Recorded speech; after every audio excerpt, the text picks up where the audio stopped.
It is a privilege and an honor to be in the white intellectual ghetto of the West. We wanted to say that we are not ever to be caught up in the intellectual masturbation of the question of Black power. It seems to me that the institutions in this country are clearly racist and are built upon racism. So how can we clear away the obstacles in this society that make us live like human beings? People ought to understand that we were never fighting for the right to integrate. We were fighting against white supremacy. We must dismiss the fallacious notion that white people can give anybody their freedom. A man is born free. This country enslaved Black people after they're born free. Therefore, the only acts that white people can do is to stop denying Black people their freedom. You see, I'm Black. I am a human being. Therefore, I have the right to go into any public place. But white people didn't know that. Every time I tried to go to a place, they stopped me. So some boys had to write a bill telling white people, he's a human being, don't stop him. I know that I can vote. I know that it is my right. Yet every time I tried to vote, I was shot. I was jailed. I was beaten. So somebody again wrote a bill telling white people, when a Black man comes to vote, don't bother. I know that I can live anywhere I want to live. It is white people who did not allow me to live where I wanted to live. They needed a civil rights bill. But the failures to pass the civil rights bill is not because of Black power.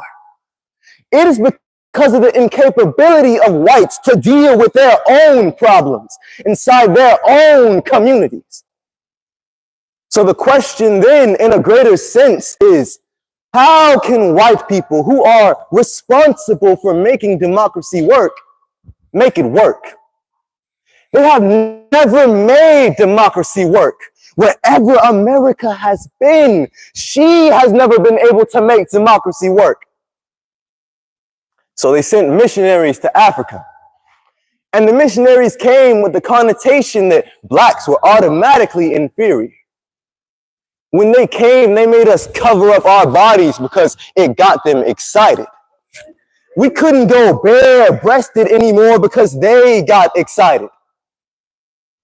The missionaries came also to civilize us because we were uncivilized, educate us because we were uneducated. They gave us literate studies because we were illiterate. When the missionaries came, they came with the Bible, and we had the land. But they left with the land, and we still have the Bible. And you see, the same goes on today, because they don't want you to realize what the real issue is. And that is a man is poor for one reason and one reason only. He has no money, period. If you want to get rid of poverty, you give people money, period. We are engaged in a psychological struggle in this country. We're going to use the words Black power and not wait for white people to sanction it. We're tired waiting. If one was Black, one was automatically inferior, inhuman, and therefore fit for slavery. We are oppressed because we're Black, not because we're lazy, not because we're apathetic, not because we're stupid, and not because we have good rhythm. We are oppressed because we are Black. So the question then is, can white people start tearing down racism? It is white people who keep us from moving forward. It is white people who make sure that we live in the ghettos of this country. Racism must die.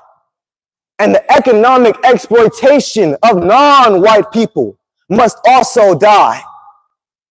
Can they begin to tear down the institutions which they have put us in for the last 100 years?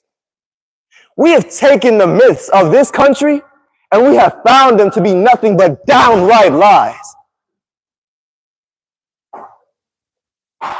This country told us that if we worked hard, we would succeed. And if that were true, we would own this country, lock, stock, and barrel. But you see, it is we who have picked the cotton for nothing. It is we who are the maids in the kitchens of white liberals.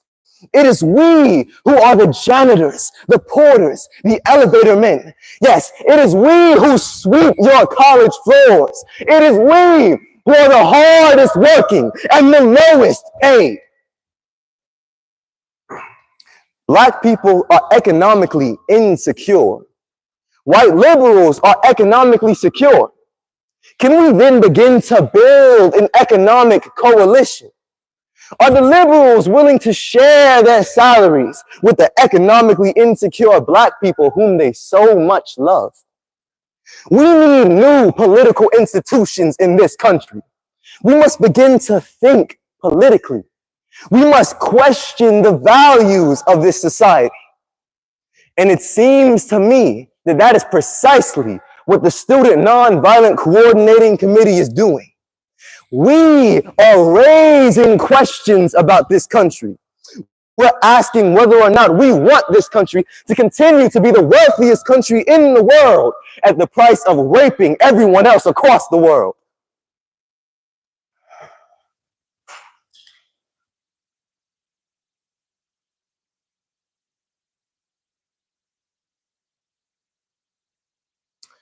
White people are afraid to go into black ghettos at night.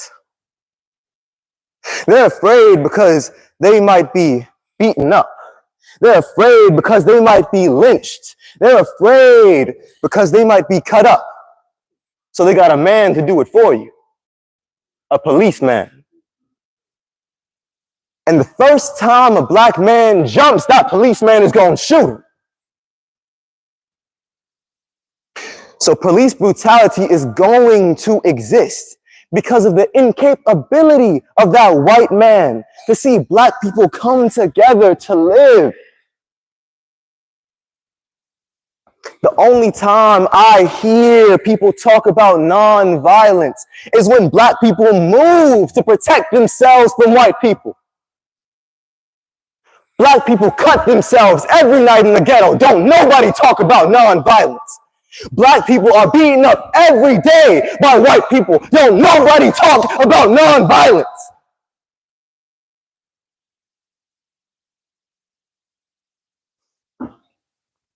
We must question the values that reside in this society.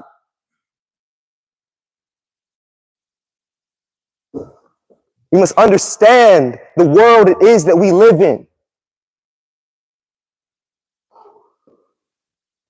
We are tired of trying to help white people understand that we are not going to hurt them. We are tired of trying to prove things to white people. We are more concerned with the things that we want, the things that we need to function. Are white people going to allow for that in this country? Are white people going to set aside their racism and allow for that to happen in this country? Are they?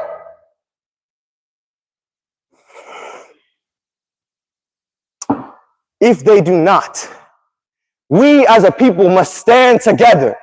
We must say very clearly, move over, or we are going to move over on you. Thank you.